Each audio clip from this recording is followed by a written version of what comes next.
Orang tuaku membuatku mandi darah setahun sekali. Sekarang aku tahu alasannya. Setiap tahun, tepat sehari sebelum ulang tahunku, orang tuaku membuatku mandi darah. Ibu selalu membawaku ke kamar mandi sementara ayah akan duduk di sebelah bak mandi siap untuk memandikanku. Aku biasanya hanya akan duduk di bak mandi membiarkan mereka membasuh kulit dan rambutku. Mereka memastikan semuanya tertutup dengan darah dari ujung kaki sampai ujung rambut tanpa ada yang terlewatkan. Aku lalu harus menunggu darahnya mengering, membuat kulitku terasa kencang dan lengket. Setelah itu ayah dan ibu akan membawaku ke kamar tidur. Keesokan paginya aku lalu mandi dan membilas semua darah yang menempel di tubuhku. Pesta ulang tahunku sama biasanya dengan ulang tahun yang lain. Ada kue, kado, dan nyanyian. Tidak pernah terbesit di pikiranku sekalipun kalau tradisi kami itu aneh. Beberapa tahun berlalu, aku sekarang 10 tahun. Aku tidak sabar ingin merayakan ulang tahunku yang ke-10. Selama ini aku hanya sekolah di rumah. Tapi aku punya banyak teman dari pemukiman yang bisa aku undang ke pesta ulang tahunku. Aku lalu pergi ke rumah temanku Rehan untuk mengundangnya. "Ah, maaf, Sabtu aku harus pergi ke rumah, Bibi. Mainnya Jumat aja," kata Rehan. Aku lalu mencoba menjelaskan ke Rehan kalau hari Jumat aku harus mandi.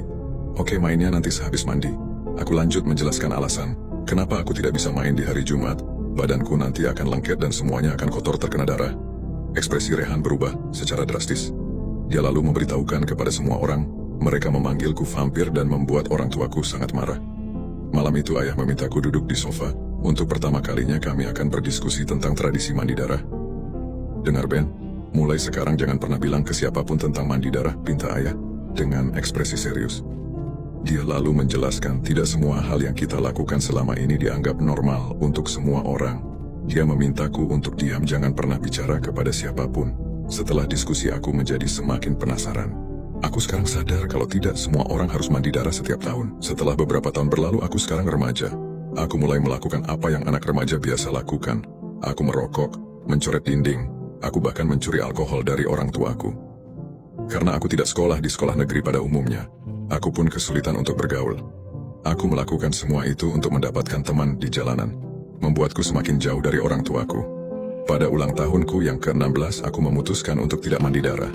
Aku tiduran di kamarku, mendengarkan musik sambil membaca buku ketika ibu datang ke kamarku untuk membawaku mandi darah. Aku menolak berkata, "Aku tidak akan mandi." "Ben, ayo jangan melawan ini semua demi kamu," balas ibu. Setelah beberapa waktu ayahku datang ke kamar. "Kenapa?" bertanya ayah sambil berdiri di depan pintu. Ibu lalu menjelaskan situasinya. Wajah ayahku berubah merah. "Ben, ayo jangan melawan," teriak ayah dengan marah. Aku lalu melemparkan buku tadi ke arahnya. "Ayo sini," balasku melawan ucapan ayah.